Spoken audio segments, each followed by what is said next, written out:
Okay, guys, so welcome to the review session. I'll do plenty of problems today. I will cover mostly problems from the last three chapters. I'm not going to go all the way to the first, second, or third chapter. I think we've done enough problems from those three chapters. We'll do many problems today. I hope we'll see how much time we will have. Also, I will send you afterwards two videos. This one from the review session, but also another one with the last part from the chapter 6 regarding the eigenvalues and eigenvectors. Okay. Let's get started, and we'll do problems. Like I said, the first problem. Okay, but before I want to go into this, let me say a few words about the final exam. Briefly, the final exam, let me remind you that it's 30% of your grade, right? It's worth 30%. Just like I thought it was 40%, but for some reason I swapped it to the online homework. I said it's worth 40% and then the final 30%. Anyway, it's my fault. I don't think I meant that, but it is what it is. So I cannot, it is in the syllabus. So there will be 5 questions. And each of them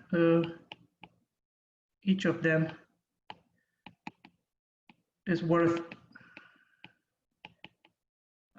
6 points, 6%, right? 6 times 5 is 30.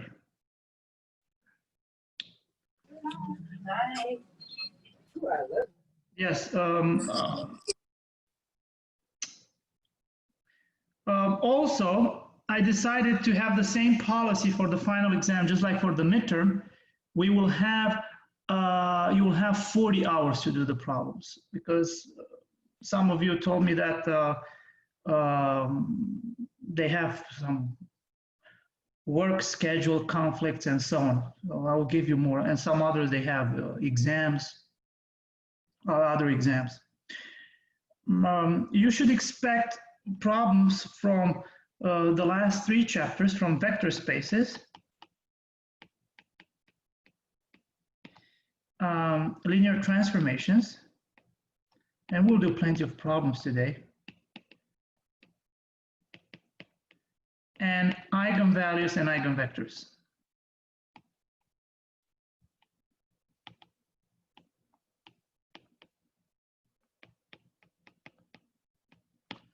So these are the 3 chapters that, of course, you have to know what's going on in the first 3 chapters. For example, if you want to row reduce a matrix, you will see that when we find when we want to diagonalize a matrix, we will need that.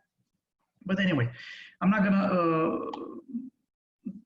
I think this is quite clear. So let's go and do some problems.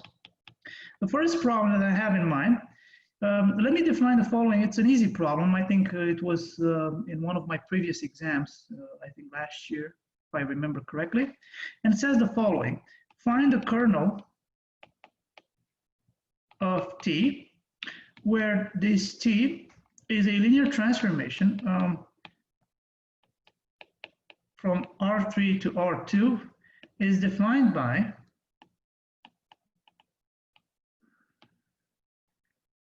T of x1, x2, x3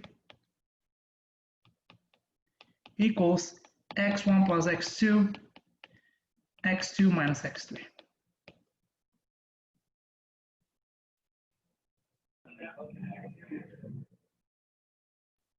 Okay, I want you to look at it a bit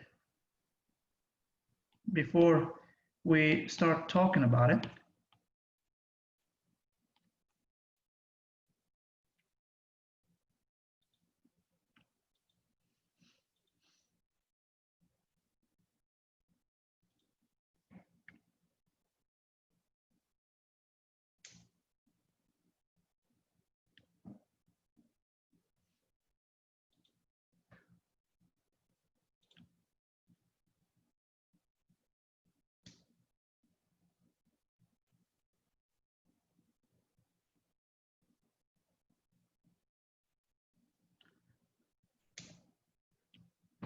let's see. Okay, think about it for 1 or 2 minutes.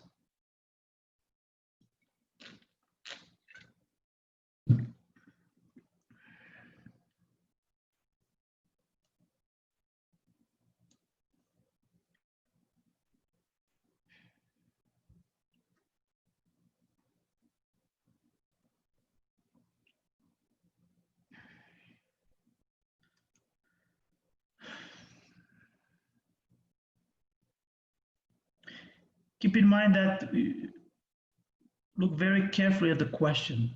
So you need to find the kernel. Basically, you have to know what the kernel is.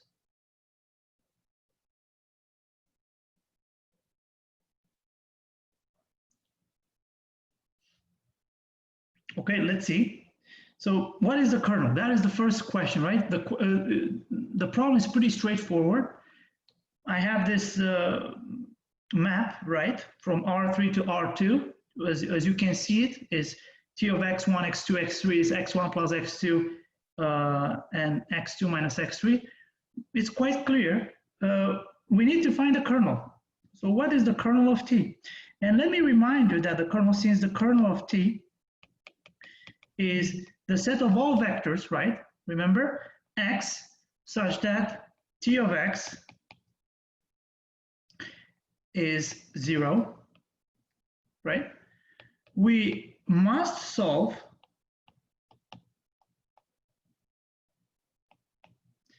the following equation, T x1, x2, x3. Keep in mind that this is an element in R3, right? This guy is in R3. Equals 0, the 0 vector here, keep in mind, the 0 vector is in R2, will be 0, 0. This guy is in R2. And now, since I know who T of x1, x2, x3 is, right?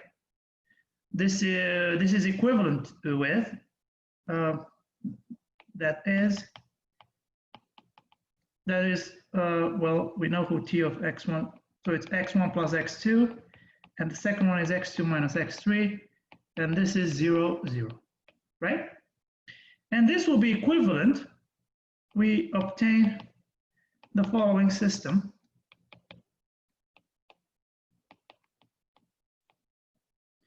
S, this will be x1 plus x2, right, the first component, so we just, we equate the coordinates, and the second one will be x2 minus x3 will be 0. Well, it's quite clear at this point how to solve this system. Clearly, S has infinitely many solutions.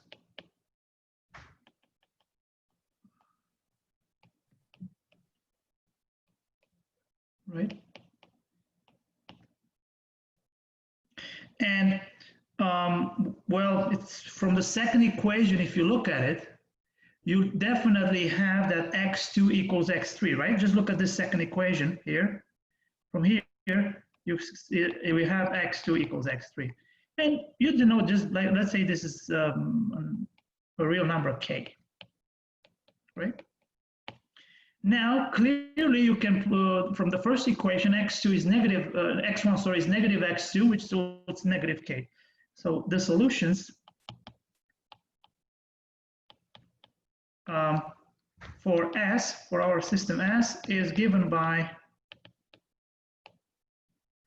what? By x1, x2, x3 is negative k, k, and k. Oh my goodness. What an unfortunate letter. Thank God it's not K, K, K. Anyway, with K real. Anyway, okay, so the kernel of T is nothing else than just all vectors, if you look at it, V in R3, which look like this. Well, we can factor here k, so it's k times negative 1, 1, and 1. Or if you want, as you can see, it's a scalar multiple of this vector is nothing else than just the span of this vector. -1, 1, and 1. And that's it. Right? This was pretty straightforward, right? It's. Do you have any questions regarding this?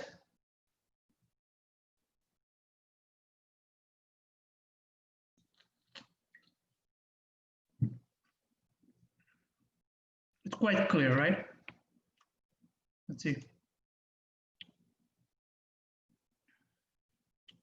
Okay. Now let's see a second example from we want to compute. So if you have a linear transformation, we want to compute the nullity of T. We want to compute well, we find here the kernel. We can compute the rank. We can compute basically everything. So that's the next couple of examples will concern this. Let's see the second one. Calculate the nullity.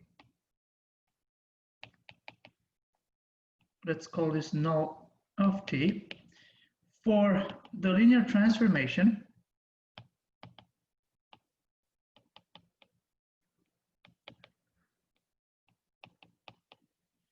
again, I'm going to take one from R3 to R2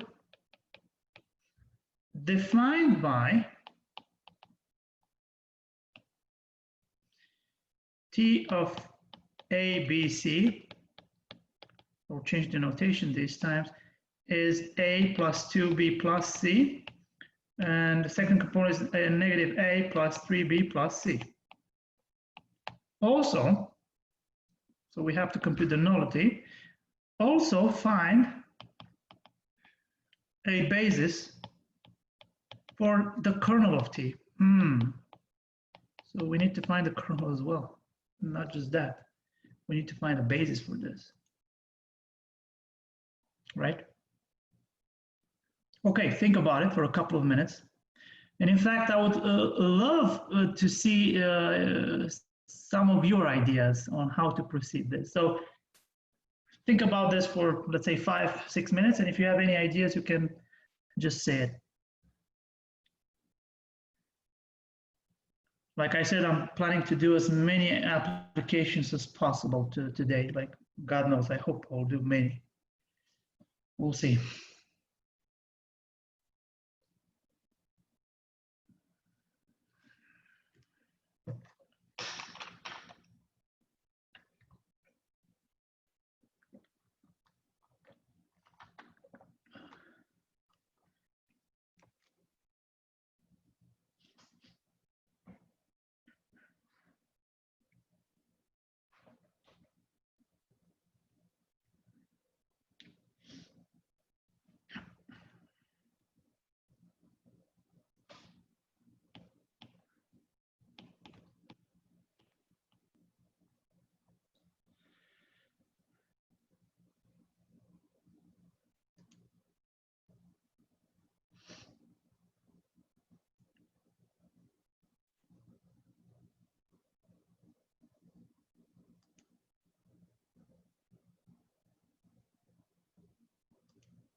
Let's see.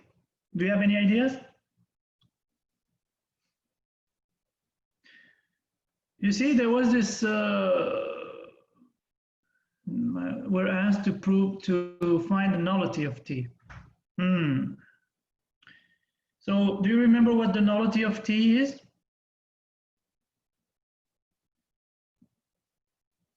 What is the first question? What is null of T? Do you remember? We had something at some point in chapter 5 when we talked about linear transformations, when we talked about random nullity theorem, when we talked about the kernel of a linear transformation, the range of a linear transformation, one-to-one. In those videos, do you remember?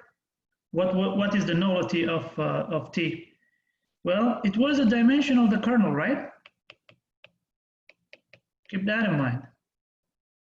Wait, what is null of T? Well, okay, let me. Well, the answer is that is a dimension of the kernel. So again, we go back to finding the kernel of our linear transformation.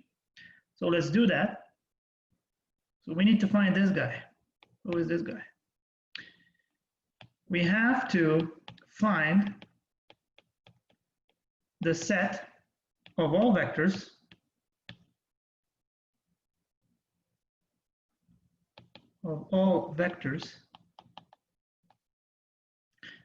let's A, B, C in R3 such that what? The kernel is given by those set of vectors for which T of X is the null vector. In our case, T of A, B, C is 0, 0, right? Keep in mind that T is defined from R3 to R2. Keep that in mind, please. Okay. So we have this. This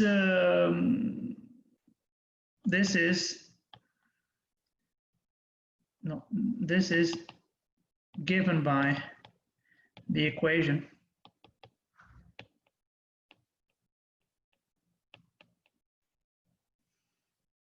A plus, we have to see who is, okay, it's A plus 2B plus C, and negative A plus 3B plus C is 0, 0. Again, this will be equivalent with a system.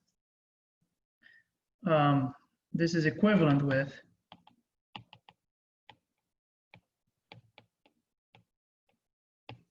the system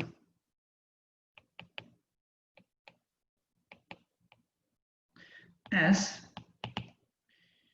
and now let's write it, A plus 2B plus C equals 0.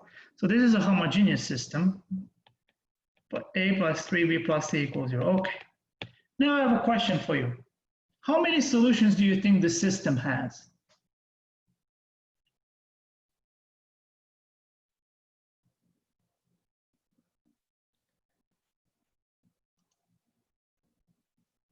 Infinitely many, right?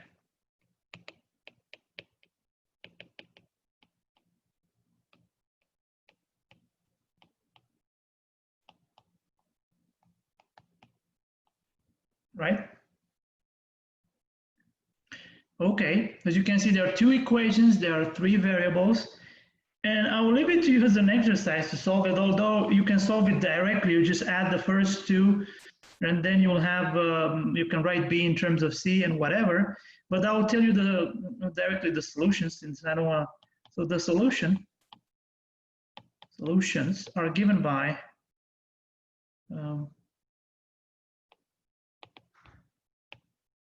the following set of vectors, A, B, C, so they're infinitely many. Again, negative k, negative 2k, negative 5k, or k real, right? Again, I'll leave it to you as an exercise to show this. Like I said, it's pretty easy to see that. And as you can see, there are infinitely many solutions and are given by this.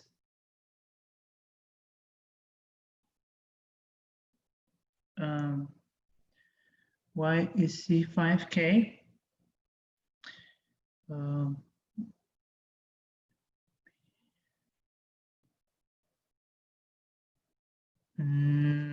Well, did you get B to be equal to 5K? Because I think I got this. Well, let's see.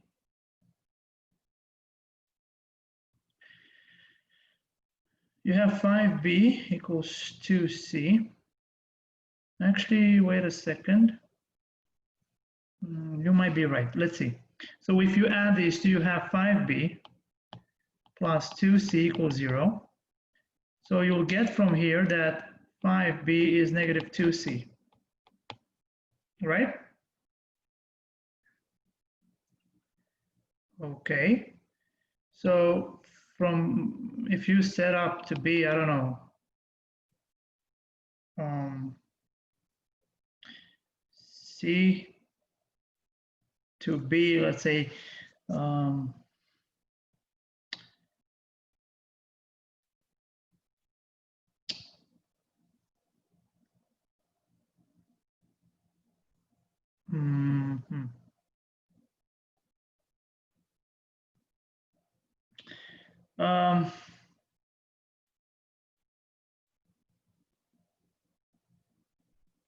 yeah, I think you get negative, yeah, you get negative 5K, negative K, negative 2K, and 5K. Yeah.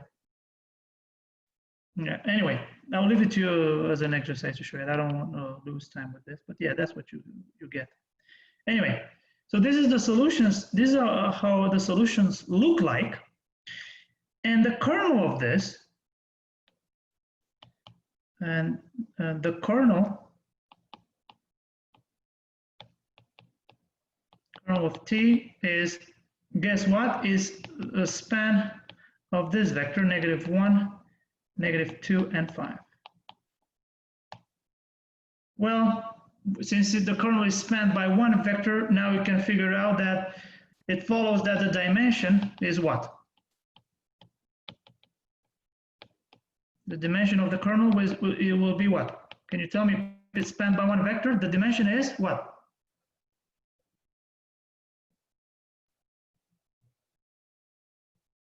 Well,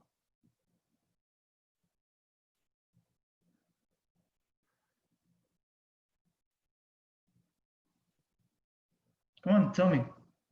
What is the dimension of the kernel? If it's spanned by one vector, the dimension will be 1. So the nullity is 1.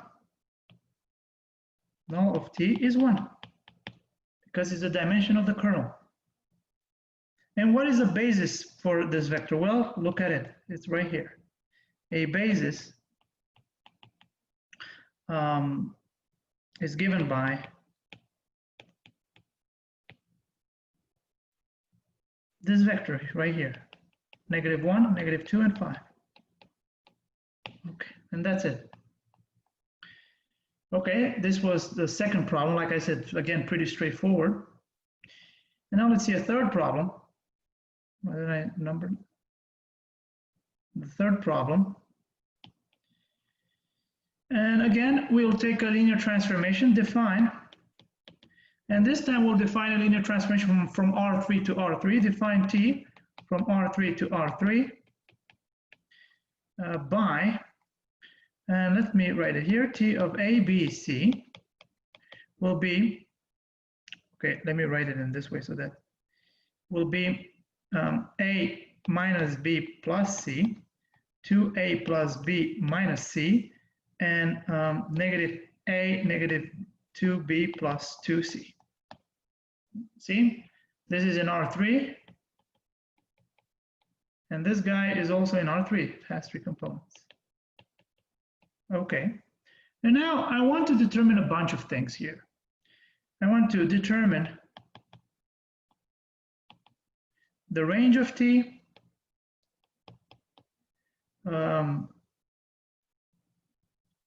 and the dimension of the range this time. In the previous example, we determined the kernel of T and the dimension of the kernel, which is the nullity. This time we want to determine the range of T and the dimension of the range. And also we want to find two vectors in the range of T, right? And two vectors that are not in the range of T, and two vectors that are not in the range of T. Okay.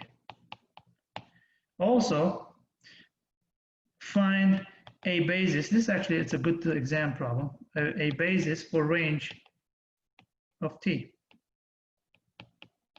Find the kernel of T. Wow, I'm asking a lot, but okay.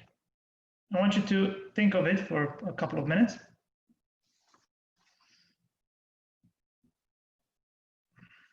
This is a pretty involved problem. Well, pretty involved. It asks you a lot of things, but it's not as hard as you might think. But think about it for a couple of minutes.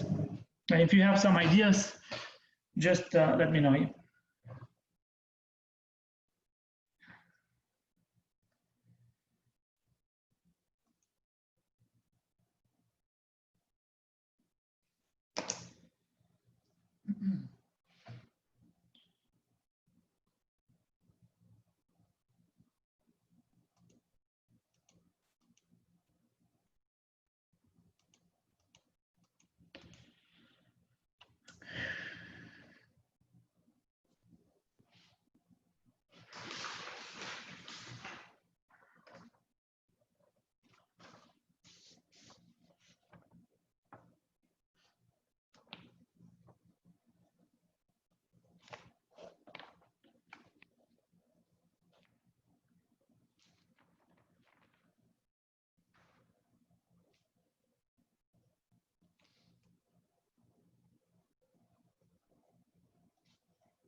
Okay, let's see. In fact, let me give you 2 more minutes to think of it.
Okay.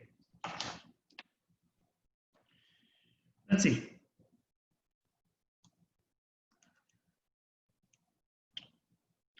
Well, as you can see here, that we have to find a bunch of things. We need to find basically everything that, well, almost everything that we can find about this. So let's start.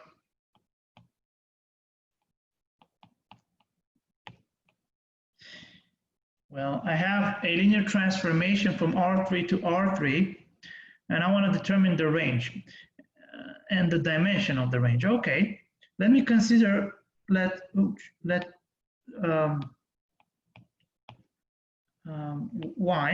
say y1, y2, y3. B, we consider this vector in the range of T. Thus, this means that y is T of ABC, right? For some vector,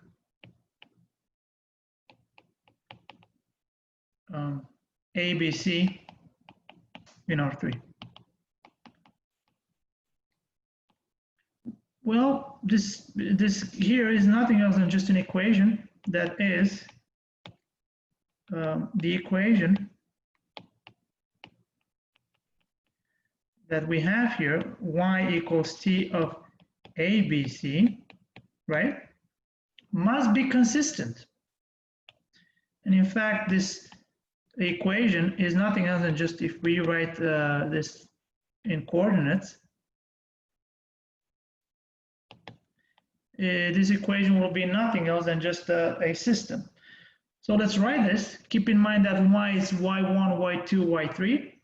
And T of ABC, you know who this guy is. Look here. So we obtain the equation. Let me put it this way. This equation is equivalent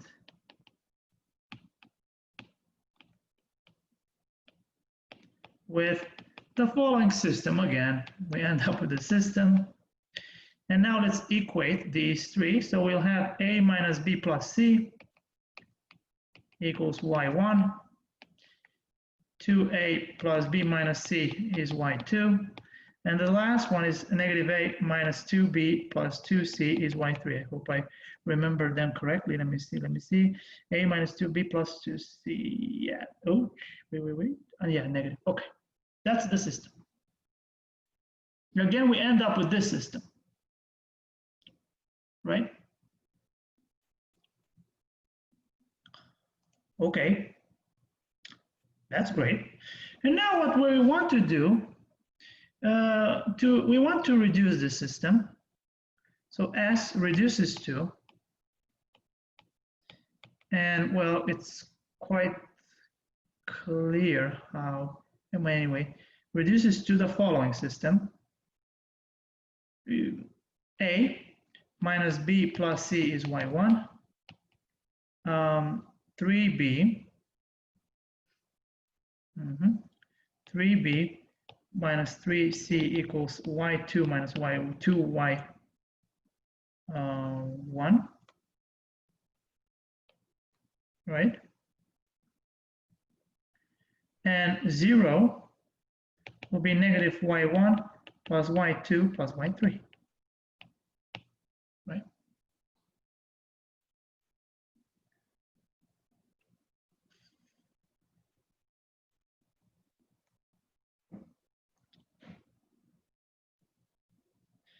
Okay. Now, so if I have a vector, let's say if y, my vector y is to be in the range of t, then guess what? I need this guy here, right, to be 0, right? So I need negative y1 plus y2 plus y3 to be equal to 0. And this is what? Well, this is nothing else. That is, basically, I'm just trying to find the relationship between the components of the vector. That's it. So the range of t is nothing else than just the set of all vectors y1, y2, y3. This time I'm looking for these vectors which are in the range such that y1 is y2 plus y3. That is the range, right?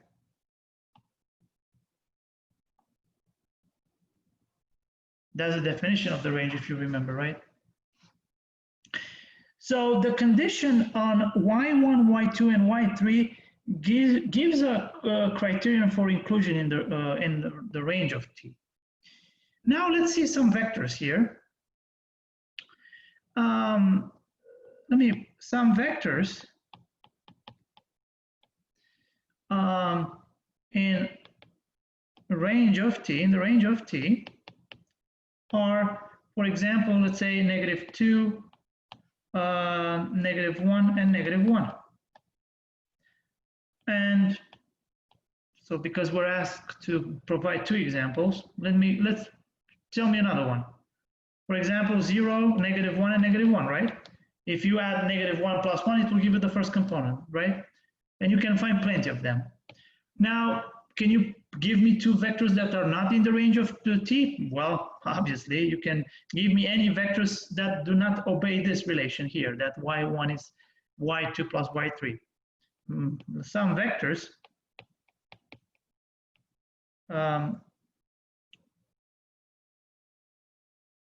that are not in the range of T are, let's say 1, 1, 1. As you can see, 1 plus 1 will not give me 1, will be 2. Or 1, 0, 0.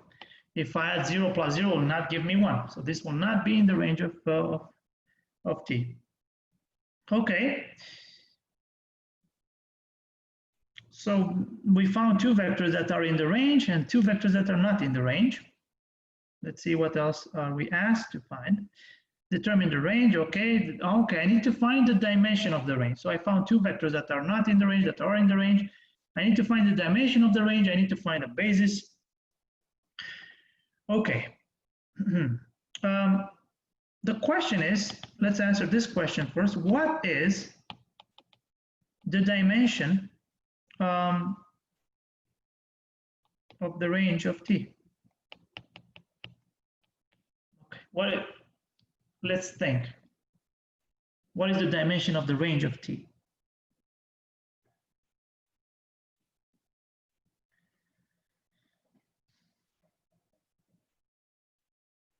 And why?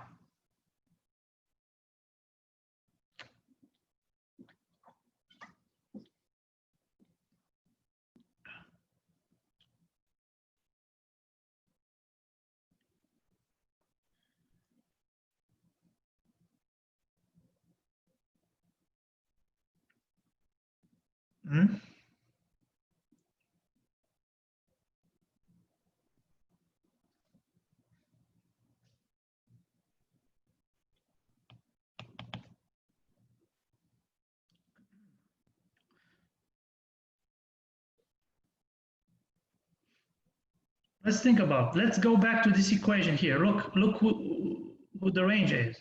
Is a set of, well, we not yet there. Yes, but let's find the dimension of the range first.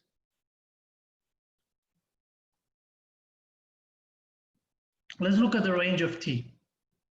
The range of T is the set of vectors y1, y2, y3, for which y1 is y2 plus y3, right? Now, if we look closely, what can you tell me about this equation? So the equation, let's write it again.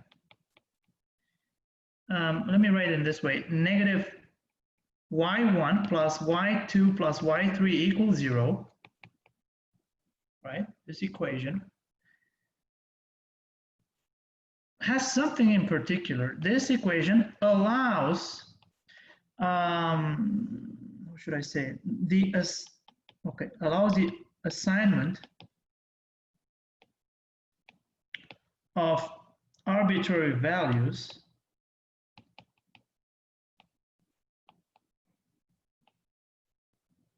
to any two of the values of yk with k 1, 2, 3. Right? As you can see, I can assign any two values for y2 and y3, but y1 will depend on those two values, right? So the dimension will be what?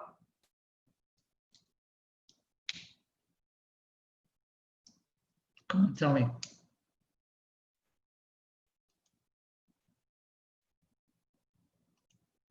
Since I can assign arbitrary values to any two of the values of yk, the dimension will be, the dimension of the range will be, come on, say it.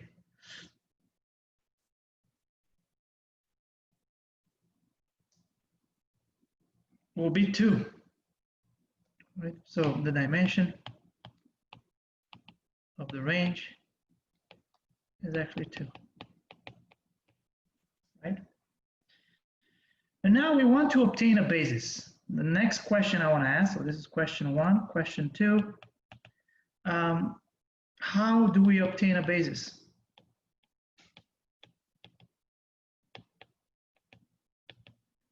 a basis.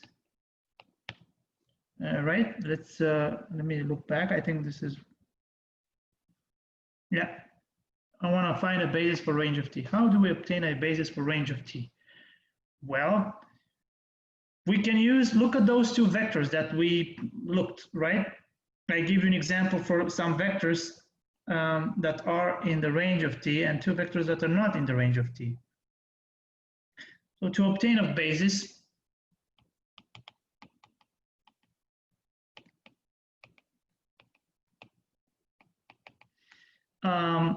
we can use these vectors, let's say -2, -1, -1, and the other one was what? Anyway, you can come up with that. 0, -1, 1, and 0, -1, 1. So these are the two vectors that we mentioned earlier. Since they are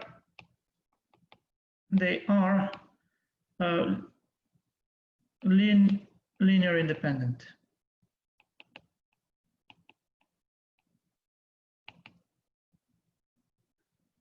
Linear independent in the range. And we also know that the dimension of the range of T is 2. Now the kernel, it's quite easy. If I want the kernel is obtained easier. The kernel, keep in mind that for the kernel is found by setting, and if I want to go back to my system, look here. So this is the range of the kernel. It will be fine.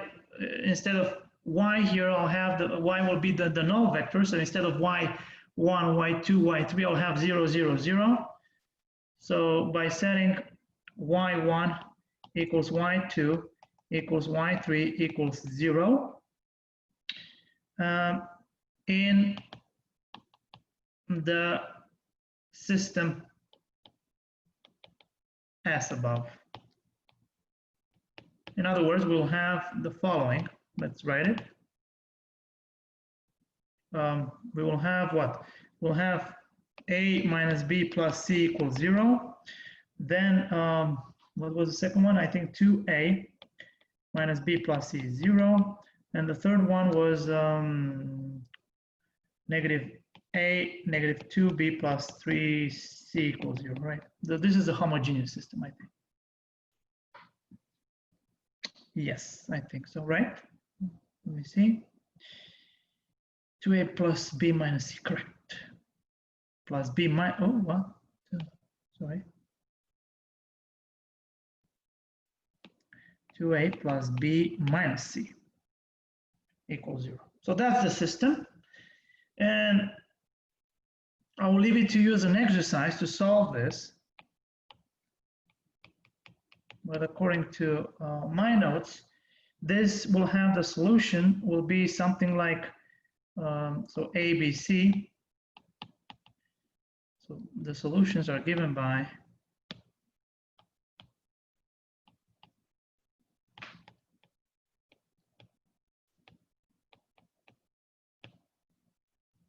ABC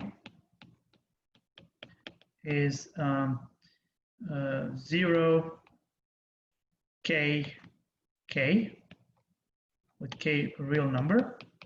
Or if you want, this will be nothing else than just the K of 0, 1, 1. Or if you want, it will be just the span of this one vector, 0, 1, 1. And that's it. As you can see, I put here everything together. And I want to explain a bit, since somebody asked me, if I look here at the chat, Andy, well, he went ahead a bit and asked a question. Well, it is true, but I didn't want to say it. But you can also do it like this. Now, let me point out as a remark.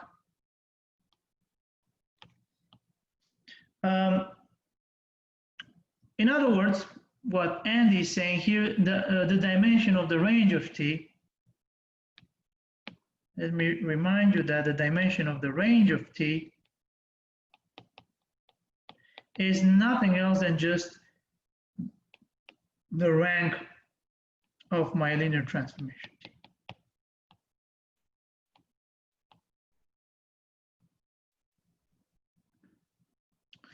And the rank nullity, let me remind you, the rank nullity theorem says that that rank of T plus the nullity of T is nothing else than just the dimension of the domain. Keep that in mind. Or if you want to, and I think I've said this in one of the videos, and it is in the lecture notes and so on. I've said this, that the dimension of the range plus the dimension of the kernel is the dimension of the domain, right? Okay, now let me do another problem. What type? Oh my God, I have so many problems to do. Let's see, problem number 4.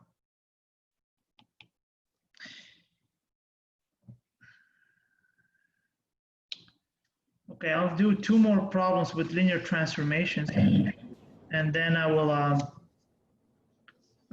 veer towards eigenvalues and diagonalization of matrices.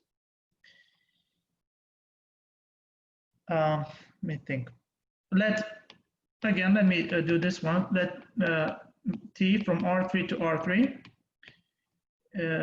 defined by, so this is a linear transformation defined by T of x1, x2, x3. And in fact, we have to write them like this, but anyway, is negative x1 plus x2 plus x3, 2x1 minus x2, and then we'll leave x3 out of this. And the last component is x1 plus x2 plus 3x3. And again, find, this could be like a very good exam problem. Find the kernel of T and the range of T. Okay, think about it for a couple of minutes. Let's say 5 minutes.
This is pretty straightforward, so.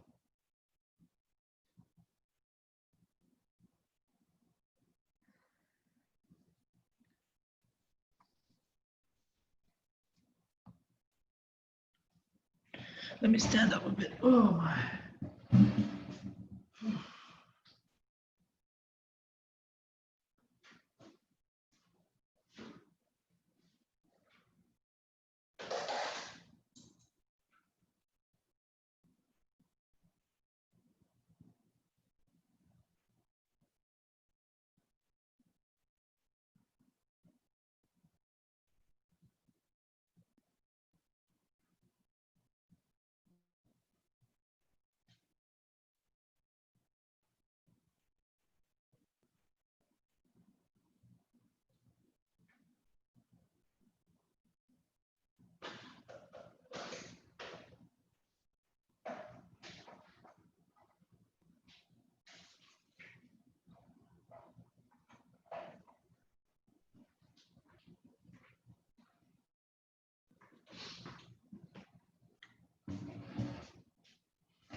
Sorry, I was eating a bit. I haven't eaten anything today, so.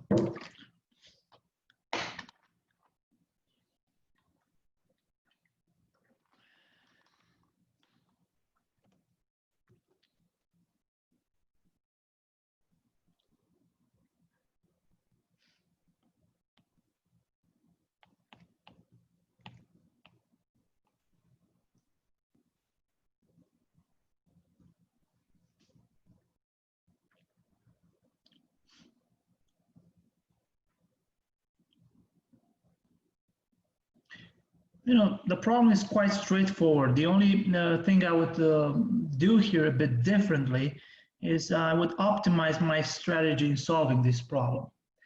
Because if you start with the range first, then the kernel, it will be easy to deal with afterwards. And you'll see why. So, but think about it for another 2 minutes.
Okay, let's see. Like I said, you can have a better strategy here for solving this problem, which again is pretty straightforward. And the strategy is just by solving t of x equals y. And I'm not going to put t of x equals 0 because that will follow afterwards. So solving this, we find, so let's write it.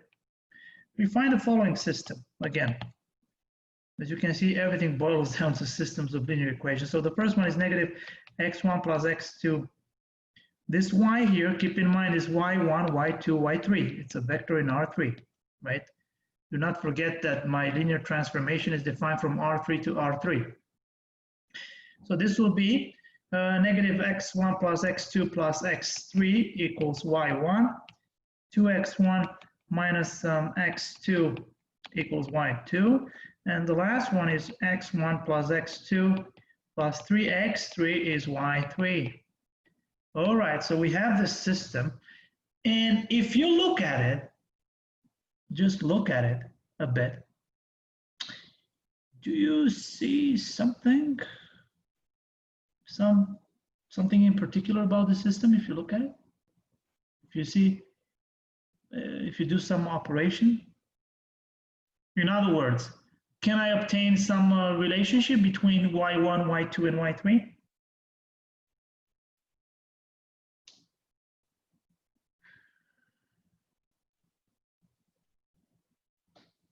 Look at it. Let me be even more specific. Can we obtain one of them, one of the y's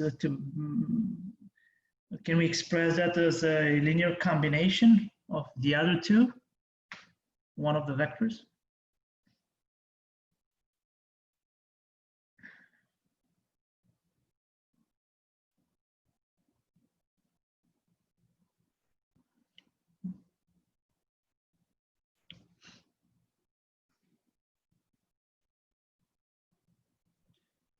for example, what if we look at y3, last one, minus 2y2 minus 3y1. Can you tell me what this is?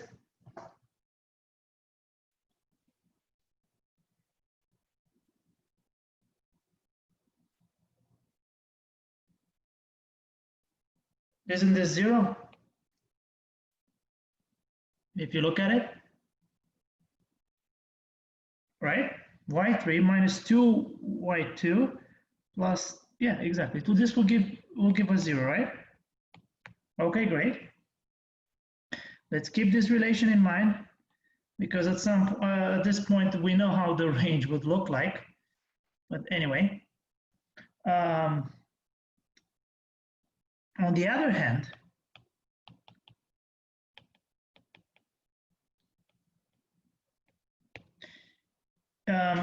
if we set this y vector, if we set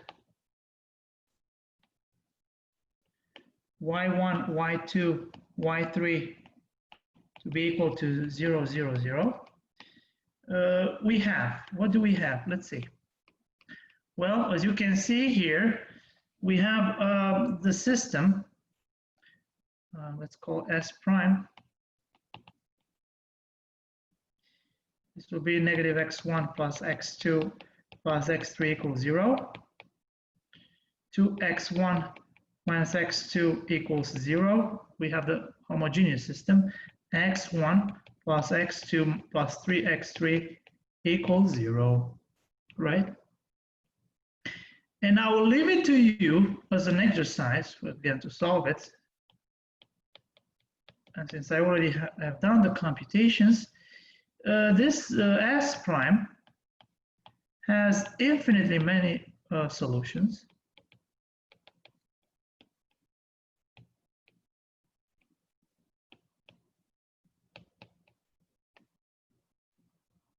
Of the form x1, x2, x3 will be negative k, negative 2k, and k, with k real number, k and r. So it's quite clear who the kernel is. The kernel of T will be nothing else than just, okay, I'm going to write it directly. It will be the span of this vector, negative 1, negative 2, and 1, right? That's the kernel. So we found the kernel. Well, the range is quite clear. We'll have this, we'll use this equation here. So the range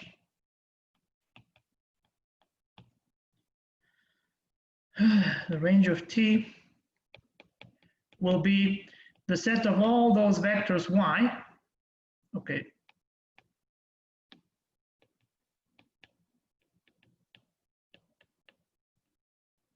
such that their components will satisfy this boxed equation here. So y3 minus 2y2 minus 3y1 is 0. And that's the range.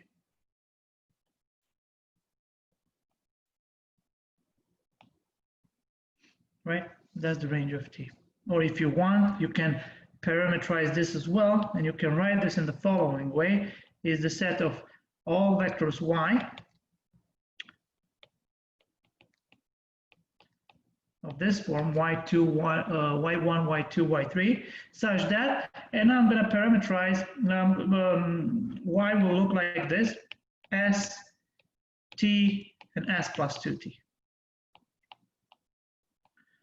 with st real numbers. Okay, so you can write it like this. It's the same thing. That's it. So we're asked to find the kernel and the range. That was pretty straightforward. Anyway, I think you have an idea of how to deal with these problems. Also, I want to do one more problem with linear transformations. And in fact, what I want to do is just to find the the inverse to show that the linear transformation is well, problem number, I think, what number? Number 5. Consider the linear transformation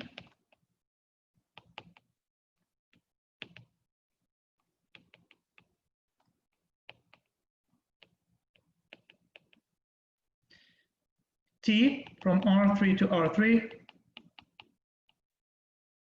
defined by T of x1, x2, x3 is 2x1 plus 3x2 plus x3, 3x1 plus 3x2 plus x3, and 2x1 plus 4x2 plus x3. Okay. As you can see, this is from R3 to R3, and what we want to show is to show that T is invertible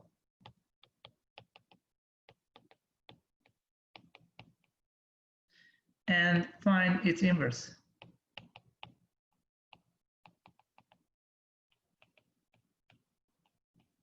Okay, think about this for a couple of minutes.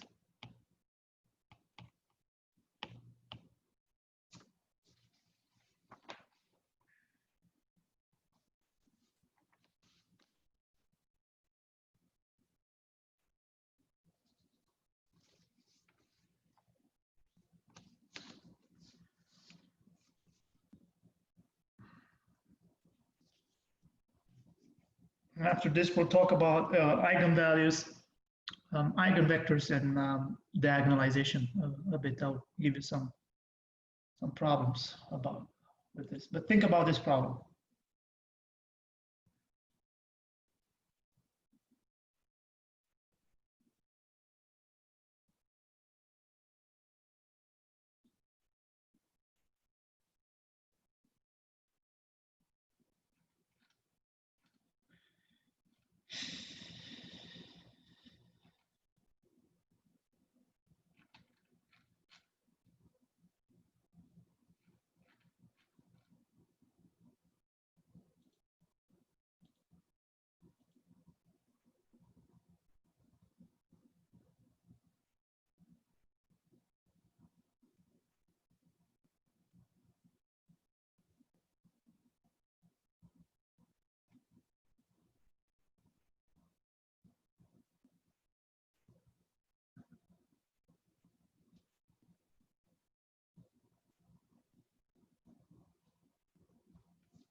Again, this is pretty straightforward.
Well, what do you think? How would you approach this problem?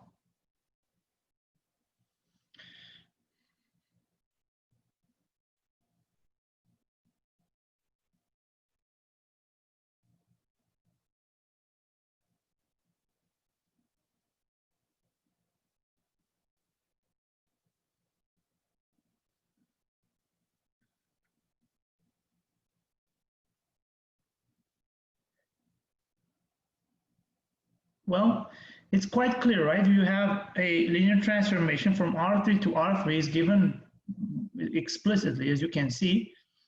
And we want to show that this is invertible. How would you show that the linear transformation is invertible based on what we know so far? How would you show that?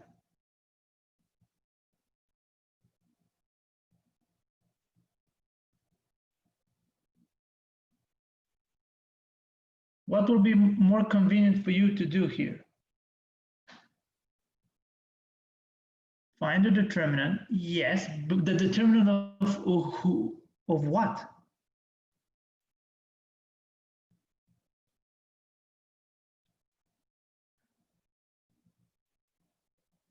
Yes,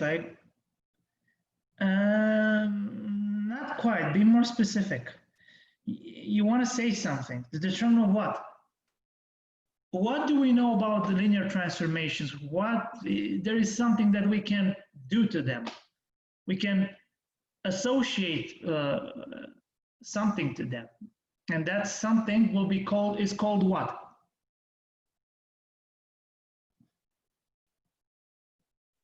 Do you remember? It's called the standard matrix. When we have a linear transformation, we can always associate the standard matrix for that linear transformation. So the standard matrix in everything, just the standard matrix for T is what? Let's look at it. A is, and the way you look at it is, when I said this numerous times in lecture, look at the coefficients of the first coordinate. So you have 2, 3, and 1. You put them on the first row, 2, 3, 1. Then you have 3, 3, 1. Then you have 2, 4, 1, right? So that's the standard matrix for my linear transformation T. And I'll leave it to you as an exercise. And in fact, next thing that we'll do is when we talk about the eigenvalues and eigenvectors, I will show you another way of calculating the inverse of a matrix using eigenvalues and eigenvectors. But I'll leave it to you as an exercise to show that A is invertible.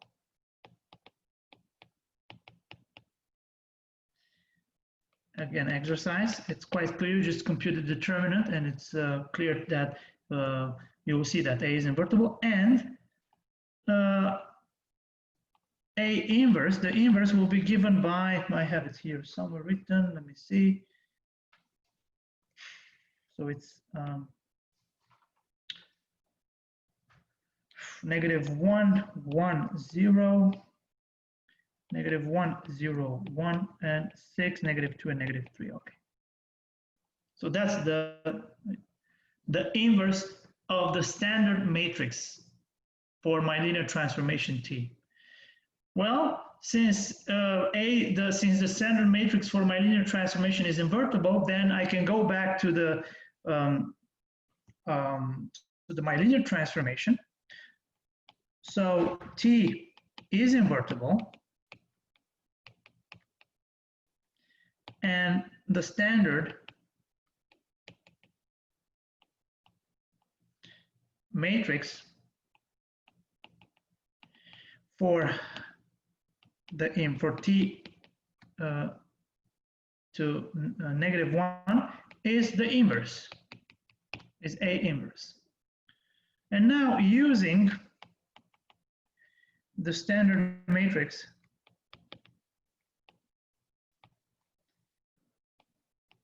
for the inverse,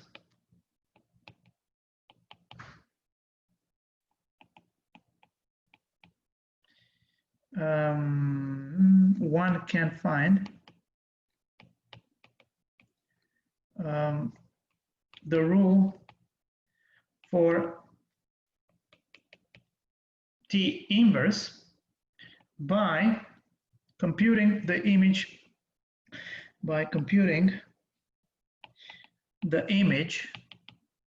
of an arbitrary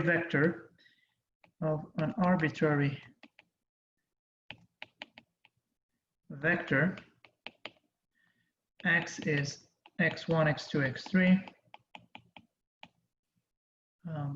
And we have, how can we compute this? Well, we have done this. A inverse of x will be, we just write the inverse, so it's negative 1, 1, 0, negative 1, 0, 1, and 6, negative 2, and negative 3. This multiplied by the vector x1, x2, x3. This will be nothing else than just negative 1, negative x1 plus x2, negative x1 plus x3, and here you have 6x1 minus 2x2 minus 3x3, right? Or you can write this is nothing else than T inverse of x, or T inverse of x1, x2, x3 will be nothing else than just, let's write them like this, negative x1 plus x2, negative x1 plus x3, and 6x1 minus 2x2 minus 3x3. That's it. You see, everything boils down by just computing the inverse of the standard matrices associated to my linear transformation T. That's it.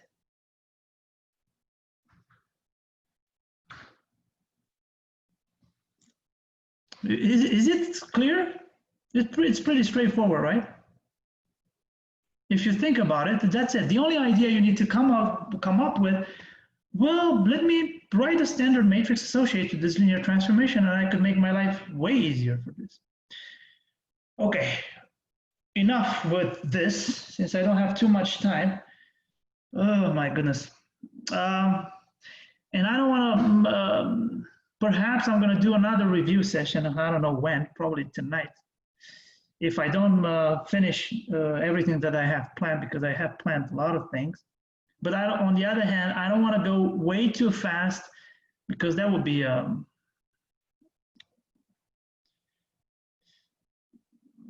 terrible. I don't want to do that. So I would like to go not very, very slow, but I want to go on a good pace so that people can follow everything that I say. Do you guys, is it clear for everybody? Can you follow everything that I'm saying? I'm not going too fast, right? I hope. Okay. Okay.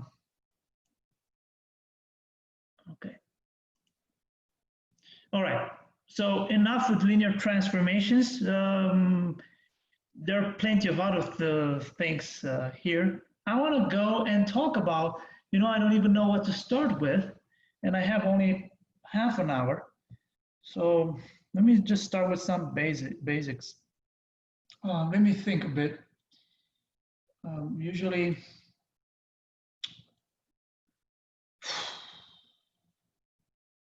no, okay. I'm going to do it like this. Let's talk a bit about eigenvalues and eigenvectors.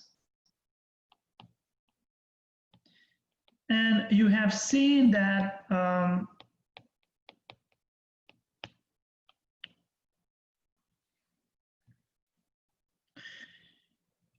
well, like I said, there is a third video coming for the chapter, so I haven't posted it yet.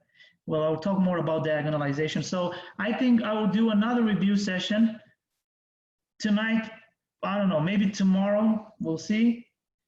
I'm not going to ask you to attend it, only if you want to. I'm just going to send you I'm just going to tell you I'm going to talk by myself or not. And then I will talk more about the diagonalization there. So, because I don't want to put everything together right now. I don't want to rush up things like in half an hour to discuss about everything. I don't like that. All right. Let's talk about the eigenvalues and eigenvectors. In the two videos that I showed you, you can compute. We computed the eigenvalues and eigenvectors for 2 by 2, 3 by 3, 4 by 4 even, right? Yeah, I did that. Anyway, and also we have seen the fact that the best scenario for us is to have the matrix with as many zeros as possible. If we have it, if my matrix would look like a diagonal matrix, so we just have the elements on the main diagonal and the rest 0, that would be perfect. That would be amazing. Okay, and we did that. And in the third video that will come, I already sent you the notes in advance, we talked about diagonalization problem and also similarity and stuff like that, which I will address in I will solve more problems in a second review session that will follow after this one. Okay. Let me get straight to the point. Yeah, there was this Harvard problem that we did in one of the review sessions, and I told you, so problem number 6, and I told you that, what did I tell you? I told you that we can solve it without eigenvalues, but we can also use eigenvalues to solve it immediately. And the problem was like this. I have it written somewhere here. Anyway, it was a 2 by 2 matrix, A, satisfies, and I hope I'll remember correctly, it was that satisfies the following. Trace of A squared is 5, and trace of A is 3. I will remind you what, and the first, it had 3 parts. Find the determinant of A. That was the first part. B, a 2 by 2 matrix A satisfies trace of A is 5, right? And it has 2, this is a very important condition, 2 parallel columns.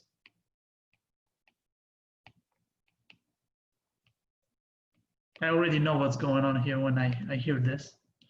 Find the trace of A squared. And C, the third part, which we didn't do, I remember we only did the first 2. A 2 by 2 matrix, A, has determinant of A equal 5 and positive integer eigenvalues.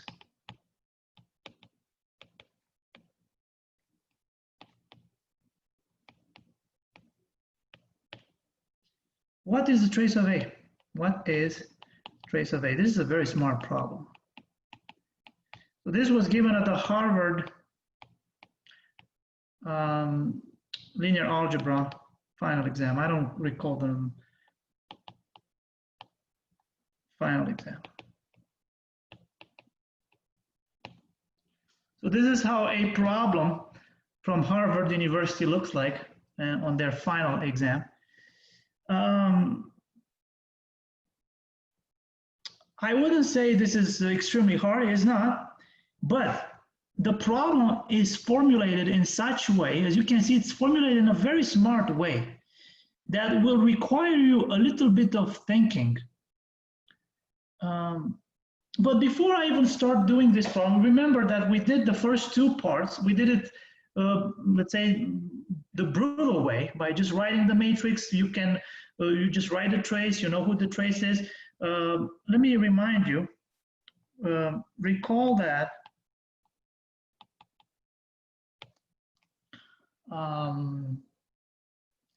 that the trace of A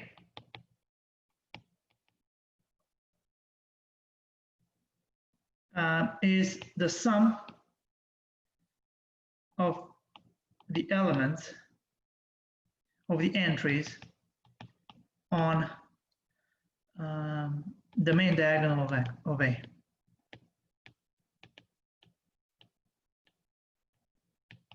Okay, I want you to look at the problem a bit. And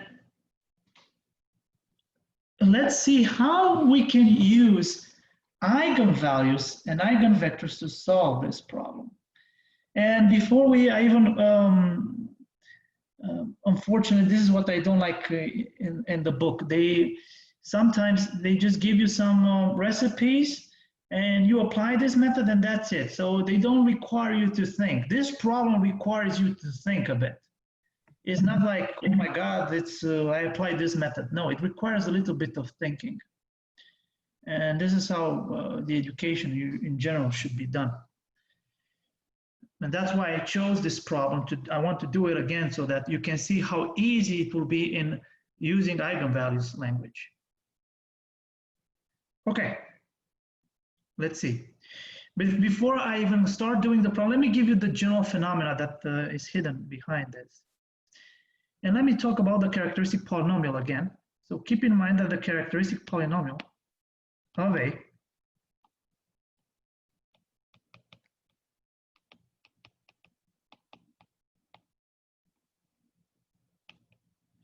and in our case, A is a 2 by 2 matrix, is given by, let me write it, PA of lambda is the determinant of lambda times the identity.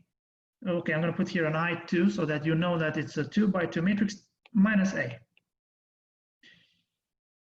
which is nothing else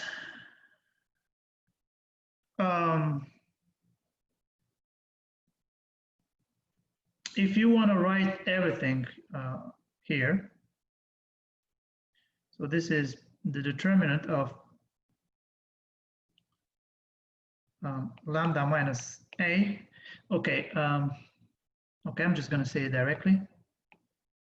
And I'll leave it to you as an exercise to figure it out. It'll be lambda squared minus the trace of A times lambda plus the determinant of A. This is the degree 2 polynomial. It's a quadratic, right? Polynomial. I'll leave it to you as an exercise to figure this one out. Right? So this is how we can write the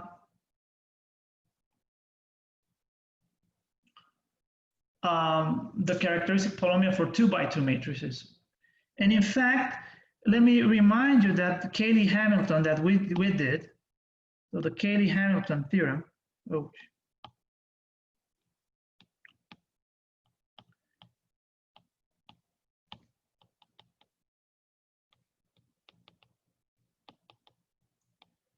says that if you plug in lambda equals the matrix A, PA of A will be O2. And in our case, you can plug in a lambda to be equal to A. Is nothing else than just that Cayley-Hamilton equality that I gave you a long time ago is A squared minus trace of A times A plus the determinant of A times the identity equals 0, right? It's equivalent to this. You just plug in A in this here. Okay, now the question is, so the big question is, can we write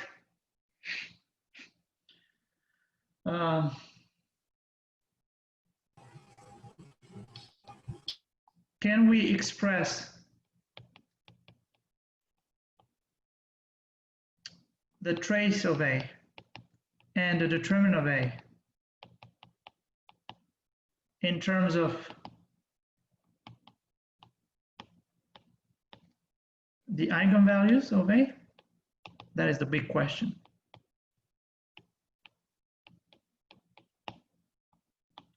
Unfortunately, the book doesn't do this. Well, it says, well, actually, you can prove it using diagonalization.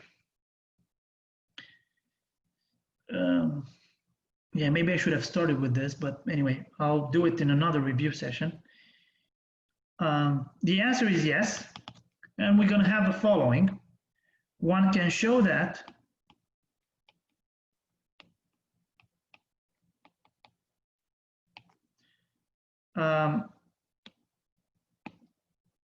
the trace of A is the sum of the eigenvalues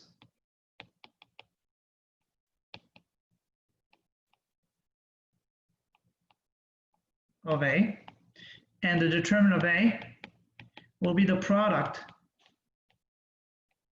of the eigenvalues of A.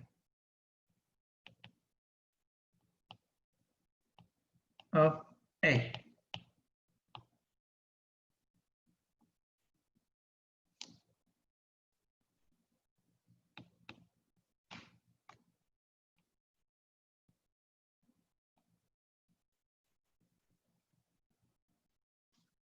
We will prove this. Like I said, you will see the proof is quite nice. Very nice, actually. Since well, I'm just briefly going to say it, but I will prove it in another video. It says that, well, if I have, if A has n eigenvalues, distinct eigenvalues, let's say lambda 1, lambda 2, lambda n, for an n by n matrix, then I can diagonalize the matrix. There is a theorem that I send you in my notes, and then I can write A as P inverse times A times P. And this is moreover the diagonal, it's a diagonal matrix, and on the diagonal you'll find the exact eigenvalues. Now you just take the trace, you know, and you apply the properties of the trace, and you take the determinant, you apply the properties of the determinant, and immediately you will get exactly what it's boxed here. But anyway, this is just a verbal proof. I will prove it in another video. But I want to use this. And also, I want to tell you one other fact. Because in this problem, I want to, you see, if I look at this problem, it says something about the trace of A squared. Well, the question is another question, question 2.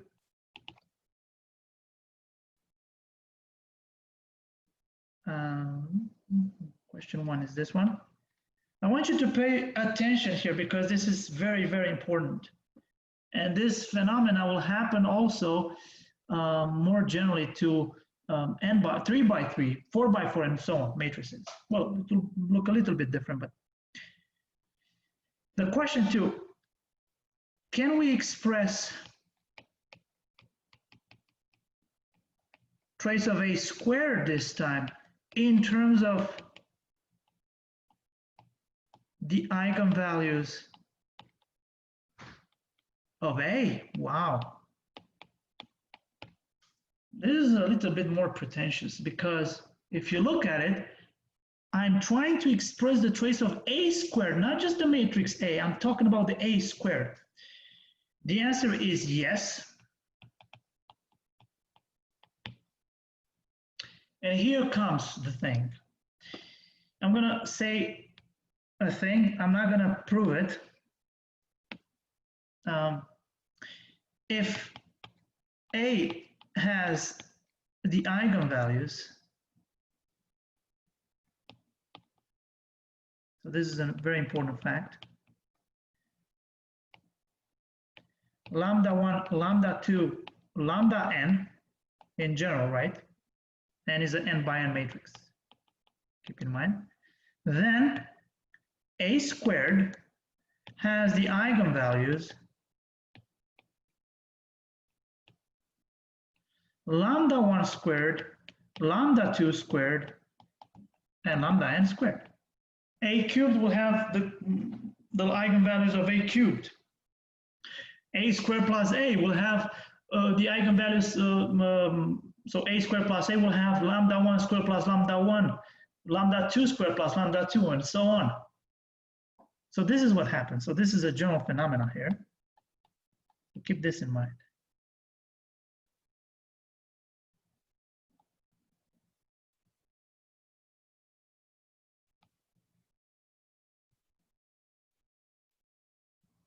right?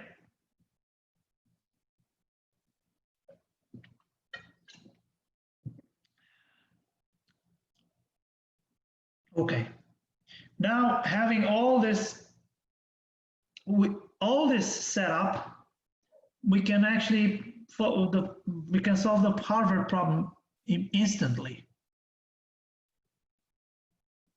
How do we solve the problem instantly? Let's look.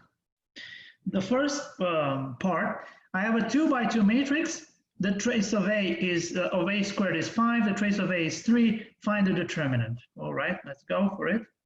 So now we're going back to the problem.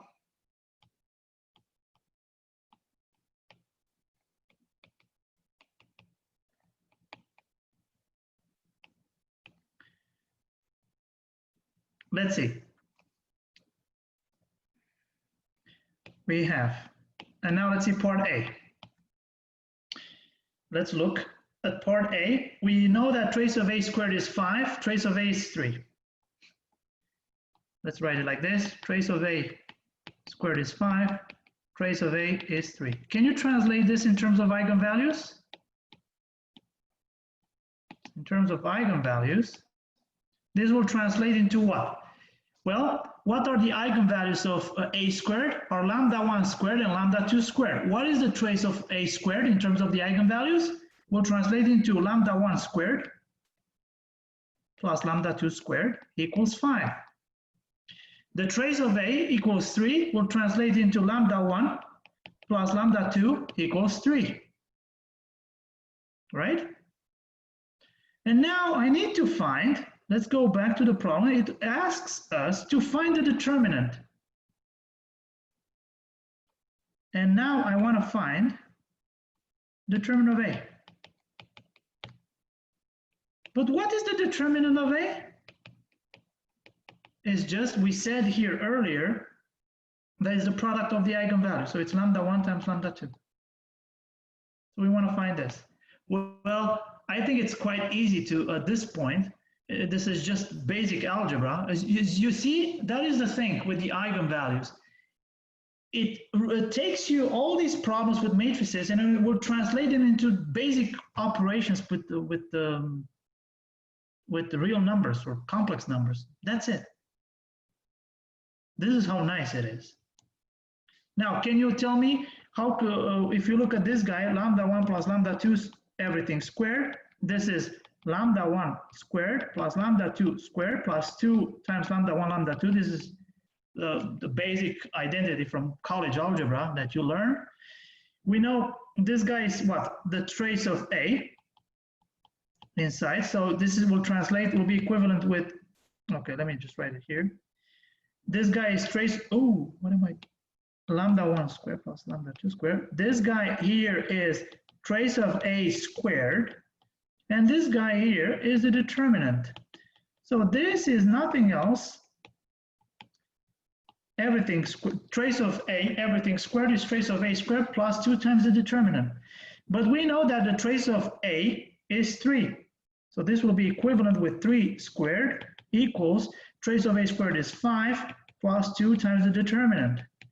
So it follows that the determinant is what? Is 9 minus 5 over 2 is 2. And that's it. Well, I have all this machinery at this point, and if I'm giving you a problem with 2 by 2 matrices, you can just demolish it by using eigenvalues. You can play around whatever, however you want. Let's see the second part. In fact, I want you to think of the second part based on everything that we have said so far.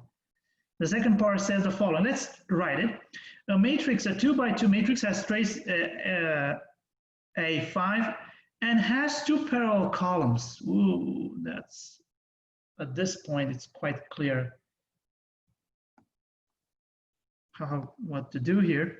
So A looks like this. So it's A or A, C or C for some real number R. So these are 2 parallel columns.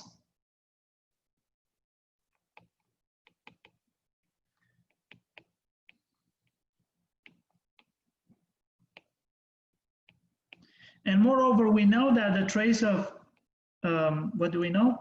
We know that the trace of A is 5. Okay.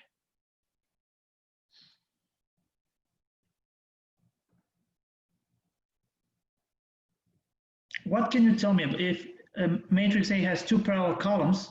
There is a property of the determinants that we did in chapter 3, which says what?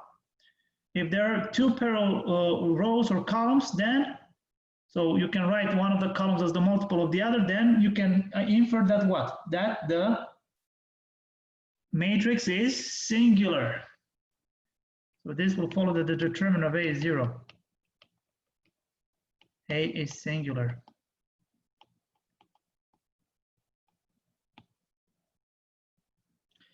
And now we have this information here, we have this information here, and we need to find what? We need to find the trace of A squared. So we know trace of A is 5,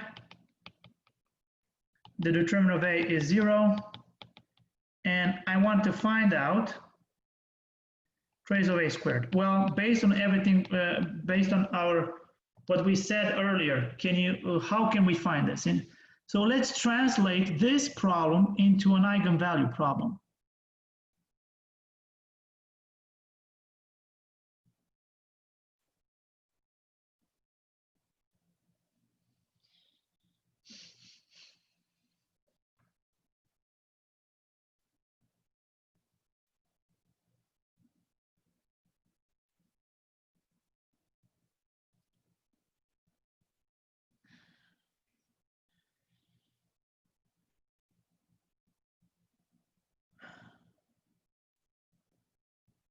So how can we translate this? How can we translate this in terms of eigenvalues?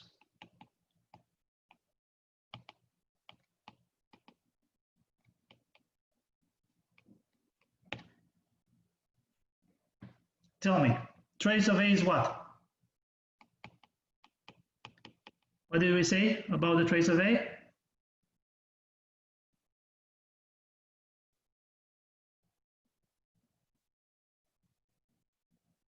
What did we say? Look here. Keep this in mind. The trace of A is the sum of the eigenvalues. The determinant is the product of the eigenvalues. So in this case, we have what? Trace of A is lambda 1 plus lambda 2, which is 5. And the determinant of A is what? Lambda 1 times lambda 2 is the product, which is 0. Well, at this point, it's quite clear what's going on. It will follow that the trace of A squared, which is nothing else than the sum of the squares of the eigenvalues, lambda 1 squared plus lambda 2 squared will be what? Well, will be lambda 1 plus lambda 2 everything squared minus 2 lambda 1 lambda 2. But this guy here is 5 inside, and this guy here is 0. So this will be nothing else than just 5 squared minus 2 times 0, which is 25. So the trace of A squared is 25. And this is the part B of the problem. And now part C, it says the following. I know that, so we know that my matrix A, that A, what did we say? A has a positive integer,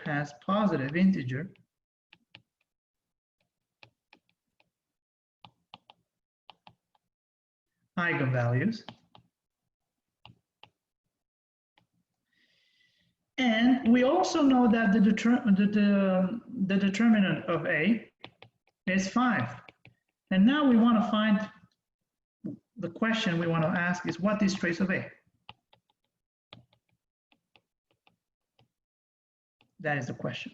What is trace of A? We need to find this. Let's think. Like I said, this problem requires a little bit of not just knowledge, but also a little bit of thinking.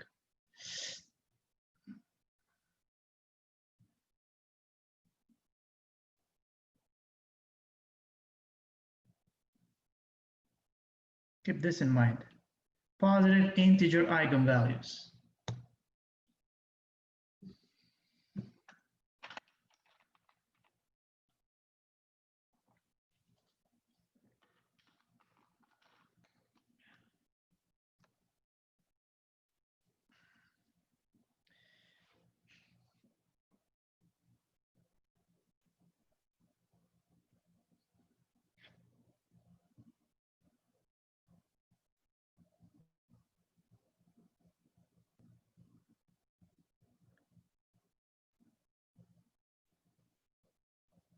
Okay, so you want me to explain B again? Okay. Or just to show you. Okay, let me show you. Okay.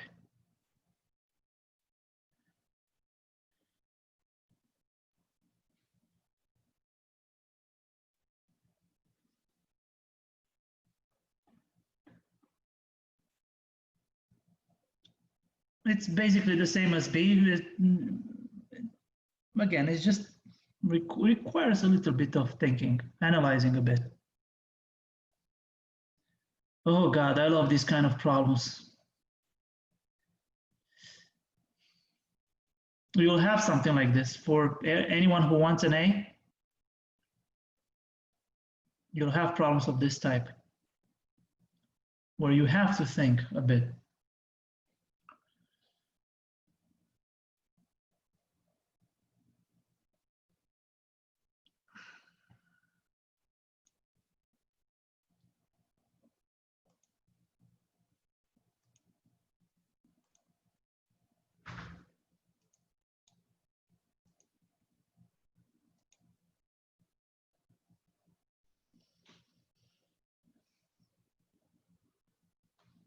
Okay, let's see.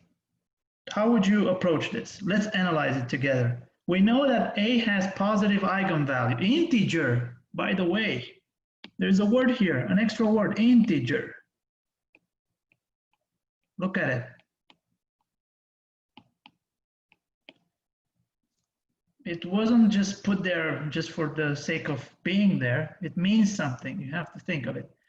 It's a positive integer. So let's analyze this. A has positive eigenvalues. First of all, how many eigenvalues has A? Well, 2. So let lambda 1 and lambda 2, both of them positive, and lambda 1, lambda 2 integers. This is important. And I know that also the determinant of A is 5. But based on what we said, the determinant of A is what? Is what? What did we say about the determinant? That is the product of the eigenvalues, lambda 1, lambda 2, right? Okay, so we have this equation. So lambda 1, lambda 2 equals 5. And keep in mind that now lambda 1, lambda 2 are positive integers. Well, what options do we have for lambda 1 and lambda 2? Can you tell me? So the product of two positive integers is 5. What are those integers? Can you tell me? Come on, say it.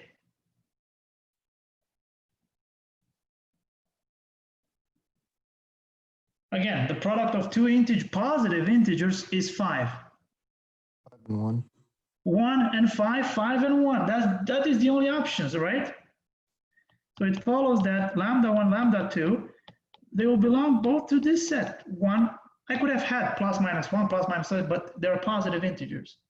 In any case, it doesn't matter which one is which one. The trace will always be invariant to this, as the trace is the sum of the eigenvalues. So it will be 1 plus 5. It will be 6. And that's it. C'est fini, mes amis. That's the problem. I have a question. How do you feel? Well, I want to shake you a bit with these kind of with one of these kind of problems. How would you feel about this problem? Do you think it's a hard problem? This last one that we did. So it was a hard one, right? Tricky. Yeah, I think so. Yes, that's the word yes, tricky. Not hard. Hard, I think it's something else, but I think tricky. But do you agree that it requires a little bit of, well, of course, knowledge. It's obvious that it requires a little bit of knowledge. But do you think it requires a little bit of thinking as well? Yes, it does, right? Yeah, I agree. You see, it's not like super standard problem. A lot, yes, it requires. If you're not used to this kind of problems, yes, it requires. Unfortunately, I wanted to show you one of such examples, especially I want to tell you that the trace of A and the determinant of A can be expressed in terms of the eigenvalues of a matrix, because unfortunately the book doesn't do this. And I think this is one of the most important applications of eigenvalues to find the trace and to express the trace and the determinant in terms of them. Okay, guys, I think I'm going to stop here. I don't want to do too much. I don't want to exhaust you. I think I'll do another review session. Well, probably I'll do it by myself, or I'll send you an email about it if you want to attend it. If I'm going to do it tonight, then definitely it's going to be by myself. If I'm going to do it tomorrow, I'll send you, if you would like to attend to. And in the second part of the review session, and that will be the review session number 4, I will prove this statement here, because I want you to see how we can use diagonalization to show that the trace of A, and I want you to keep this in mind because this is a very important thing. The trace of A will always be the sum of the eigenvalues of A, and the determinant will always be the product of the eigenvalues of A. And I will prove this. And of course, I'll do many other applications of eigenvalues and also applications of diagonalization of matrices. Ladies and gentlemen, thank you very much. I'll stop here.